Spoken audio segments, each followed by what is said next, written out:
Welcome to Quiet Car Stories. In this video, we'll take a slow and relaxing journey through the history of cars, engines, and the quiet details of automotive engineering. If you enjoy calm storytelling and gentle explanations, please consider liking the video and subscribing to the channel. It really helps support these kinds of long-form, relaxing documentaries. You're welcome to simply sit back and listen. Whether you're here to learn something new, unwind after a long day, or even drift off to sleep, these stories are made to be enjoyed quietly at your own pace. So find a comfortable position, settle in, and let the sound of the story carry you. Let's begin. There is a quiet change that has taken place in the automotive world. It has not been sudden, and it has not always been obvious. In many cases, it has happened gradually, almost unnoticed. If you look at cars from several decades ago, one detail begins to stand out. Engines were often larger, not just in physical size, but in displacement, 2 liters, 3 liters, sometimes more. It was common for everyday vehicles to carry engines that, by modern standards, would seem unnecessarily large. And yet, if you look at many modern cars today, something different becomes clear. Engines have become smaller, in some cases significantly smaller. Where once there might have been a naturally aspirated 6-cylinder engine, there is now a turbocharged 4-cylinder. Where once a large displacement engine was required to produce a certain level of power, a smaller engine now achieves the same result, or more. At first glance, this can seem contradictory. Smaller engines, producing greater power, less displacement, delivering more performance. But this change is not accidental. It is the result of a long and gradual evolution in engineering, an evolution shaped by efficiency, regulation, technology, and changing expectations. To understand how this shift has taken place, it helps to begin with a simpler time, a time when engine design followed more direct principles. In the early years of the automobile, power was closely tied to size. If more power was needed, the most straightforward solution was to increase engine displacement. Larger cylinders could hold more air and fuel. More fuel could be burned, and more power could be produced. This approach was simple and effective. It did not require complex systems. It relied on basic mechanical principles. Increase the size, increase the output. For many years, this was the dominant method. Engines grew larger as performance demands increased. 8-cylinder engines became common in certain markets. 6-cylinder engines were widely used for their balance between power and smoothness. And in some cases, even larger configurations were introduced. These engines were often naturally aspirated. They relied on atmospheric pressure to fill the cylinders with air. There were no additional systems to force more air into the engine. The process was straightforward. Air entered the cylinder, fuel was added, combustion occurred, and power was produced. While this approach was reliable, it was not particularly efficient. Large engines consumed more fuel. They produced more emissions, and they required more materials to manufacture. For a time, these limitations were acceptable. Fuel was relatively inexpensive in many regions. Environmental concerns were not yet central to automotive design. Performance and simplicity were often the primary considerations. But over time, this began to change. As the 20th century progressed, the automotive industry faced new pressures. Fuel availability became less certain. Economic factors influenced consumer choices. And gradually, concerns about emissions and environmental impact began to emerge. Governments introduced regulations. Standards were established. Manufacturers were required to meet targets for fuel economy and emissions. These changes did not happen all at once. They developed over time. But they introduced a new challenge. How to maintain performance was while reducing fuel consumption. How to produce power without increasing displacement.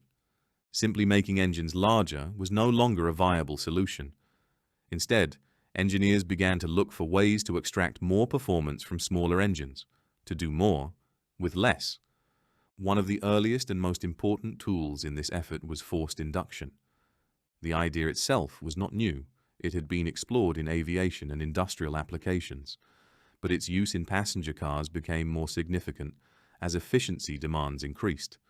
Forced induction refers to increasing the amount of air entering an engine. Instead of relying solely on atmospheric pressure, Systems such as turbochargers and superchargers compress the incoming air. More air allows more fuel to be burned, and more fuel produces more power. This means that a smaller engine, when equipped with forced induction, can produce power comparable to a larger naturally aspirated engine. The concept is simple in principle, but its implementation requires careful engineering. Turbochargers, for example, use exhaust gases to drive a turbine. This turbine spins a compressor, which forces additional air into the engine. It is a way of recovering energy that would otherwise be lost and using it to increase performance. In the early years, turbocharging presented challenges. There was a delay between pressing the accelerator and the turbocharger providing boost. This became known as turbo lag. Power delivery could feel uneven, and reliability concerns were not uncommon. But over time, these issues were addressed. Materials improved, control systems became more advanced, and the integration of turbochargers into engine design became more refined. Gradually, turbocharging moved from a niche technology to a common feature. At the same time, other developments were taking place. Fuel injection systems became more precise. Earlier engines often relied on carburetors to mix air and fuel. These systems were effective but limited in their ability to adapt to changing conditions. Fuel injection allowed for greater control. Fuel could be delivered more accurately, timing could be adjusted, and combustion could be optimized. This improved both performance and efficiency. Electronic control systems played a significant role in this transformation. Engines were no longer purely mechanical. They became systems that could monitor and adjust their own operation. Sensors provided information about temperature, pressure, and airflow. Control units processed this information, and adjustments were made in real time. This level of precision allowed smaller engines to operate more effectively. They could produce power when needed and conserve fuel when possible. As these technologies developed, the idea of engine downsizing began to take shape. Instead of using larger engines to achieve higher power, manufacturers began using smaller engines combined with advanced technologies, turbocharging, direct injection, variable valve timing, all working together. In many cases, this approach proved successful. A smaller turbocharged engine could match the output of a larger naturally aspirated engine, while consuming less fuel under typical driving conditions. This was particularly important in regulatory testing environments. Smaller engines tend to perform more efficiently in these tests, helping manufacturers meet required standards. This shift did not happen uniformly across all markets. Different regions adopted these changes at different rates. In Europe, where fuel costs and emissions regulations were more stringent, downsizing became more widespread earlier. Smaller turbocharged engines became common across a wide range of vehicles. In other regions, the transition was slower, but over time, the trend became more global. Manufacturers began to standardize their engine offerings, developing smaller, more efficient engines that could be used across multiple models. This allowed for greater consistency, reduced development costs, and improved compliance with global regulations. As this transition towards smaller engines began to take hold, the changes were not always immediately visible from the outside. Cars continued to look familiar. Their performance figures often remained similar, or in many cases improved. Acceleration times shortened. Top speeds remained competitive. From the perspective of the driver, the experience did not necessarily feel diminished. In some cases, it felt enhanced. But beneath the surface, the engineering had changed. The relationship between size and power was no longer as direct as it once had been. Instead of relying on displacement alone, engines began to depend on a combination of technologies working together in careful balance. One of the most important developments during this period was the refinement of turbocharging systems. Early turbochargers, while effective in increasing power, often operated within a limited range. They required a certain level of exhaust flow before providing meaningful boost. This created a delay between driver input and engine response. Over time, engineers worked to reduce this delay. Smaller turbochargers were introduced, capable of spooling more quickly. Twin turbo systems were developed, using multiple turbochargers to balance response and output. In some configurations, a smaller turbo operated at lower engine speeds, while a larger turbo took over at higher speeds. This helped create smoother power delivery across a wider range. Variable geometry turbochargers represented another step forward. By adjusting the shape of the turbine housing, these systems could optimize airflow depending on engine speed. This improved responsiveness at low speeds while maintaining performance at higher speeds. Such systems were particularly effective in diesel engines, though their principles influenced broader turbocharger development. At the same time, improvements in materials allowed turbochargers to operate at higher temperatures and speeds.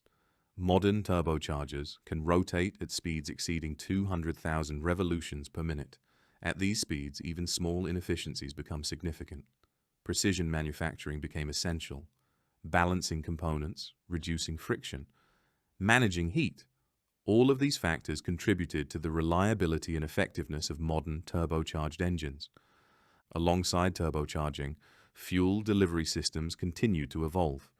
Direct injection became more widely adopted. In this system, fuel is injected directly into the combustion chamber at high pressure. This allows for more precise control over the combustion process. Fuel can be delivered in multiple stages. Timing can be adjusted to optimize efficiency and reduce emissions. Compared to earlier systems, direct injection allows engines to operate more efficiently across a wider range of conditions. It also enables higher compression ratios in some cases, improving thermal efficiency. However, it introduces additional complexity. High-pressure fuel systems require robust components. Precise control is necessary to maintain consistency. When integrated effectively, these systems contribute significantly to the performance of smaller engines. Another important development was variable valve timing. In traditional engines, the timing of valve opening and closing is fixed. This represents a compromise. An engine tuned for high-speed performance may not operate efficiently at lower speeds, and vice versa. Variable valve timing allows this timing to change dynamically. Depending on engine speed and load, the valves can open earlier or later. They can remain open for longer or shorter durations. This flexibility improves efficiency across a wider range of operating conditions. In smaller engines, where extracting maximum performance is essential, this capability becomes particularly valuable. It allows the engine to adapt, to operate efficiently during light driving, and to produce power when required. As these technologies developed, they began to work together as part of an integrated system. Turbocharging increased the amount of air entering the engine. Direct injection ensured that fuel was delivered precisely. Variable valve timing optimized airflow. Electronic control systems coordinated these processes. The result was an engine capable of delivering strong performance from a smaller displacement. An engine that could behave differently depending on how it was driven. Under light load, it could operate efficiently, consuming less fuel. Under higher demand, it could produce significant power. This dual capability became a defining feature of modern engine design. In real-world applications, the effects of downsizing became increasingly apparent. Manufacturers began replacing larger engines with smaller alternatives across their model ranges. A 6-cylinder engine might be replaced with a turbocharged 4-cylinder. A naturally aspirated engine might be replaced with a smaller turbocharged equivalent. From a performance perspective, the differences were often minimal. In some cases, the smaller engine produced more torque, particularly at lower speeds. This created a different driving experience. Power was delivered earlier. Acceleration felt more immediate. Rather than building gradually as engine speed increased, turbocharged engines often provided a strong surge of torque at lower revolutions. For everyday driving, this could feel more responsive, more effortless. At the same time, fuel consumption during normal driving conditions was reduced. Smaller engines, operating under lighter loads, used less fuel. This contributed to improved efficiency ratings and helped manufacturers meet regulatory requirements. However, the transition was not without its complexities. While smaller turbocharged engines offered advantages in many situations, they also introduced new considerations. Under heavy load, these engines can consume fuel at rates comparable to larger engines. Turbocharging increases pressure and temperature within the engine. This requires careful management. Cooling systems must be effective. Materials must withstand higher stresses. Long-term durability becomes an important factor. Engineers have addressed these challenges through improved design and materials, but they remain part of the overall balance, a trade-off between size, efficiency, and performance. As the automotive industry continued to evolve, another factor began to influence engine design: hybridization, the integration of electric motors with internal combustion engines. Hybrid systems allow engines to operate more efficiently.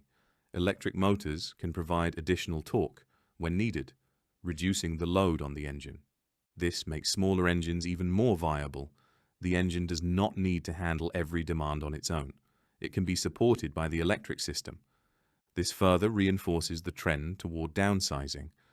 In some cases, engines have become smaller still. Three-cylinder engines, once uncommon in many markets, are now widely used. Despite their size, they can produce sufficient power for everyday driving. With the assistance of turbocharging and hybrid systems, they can perform tasks that once required larger engines. The modern automotive landscape reflects this ongoing evolution. Engine sizes have decreased, but performance has not necessarily followed the same direction. In many cases, it has improved. This is not the result of a single innovation, but of many technologies working together, each contributing in its own way, each refining the balance between efficiency and performance. As these technologies became more widespread, the idea of smaller engines producing greater power moved from being an innovation to an expectation. Drivers no longer needed to consider engine size in the same way. Performance figures remained strong, fuel economy improved, and in many cases, the transition occurred without significant attention. It was simply part of the gradual evolution of the automobile. But beneath this surface, the balance between efficiency and performance continued to shift, and with it, new questions began to emerge. One of the more subtle aspects of engine downsizing lies in the difference between measured efficiency and real-world driving. In controlled testing environments, smaller turbocharged engines often perform very well. They are evaluated under specific conditions: moderate speeds, predictable loads, consistent driving patterns. Under these circumstances, a smaller engine can operate efficiently. It uses less fuel, produces fewer emissions, and meets regulatory targets. However, real-world driving is not always consistent. Acceleration, changes in terrain, and varying loads all influence how an engine operates. When a smaller turbocharged engine is placed under higher demand, it must work harder.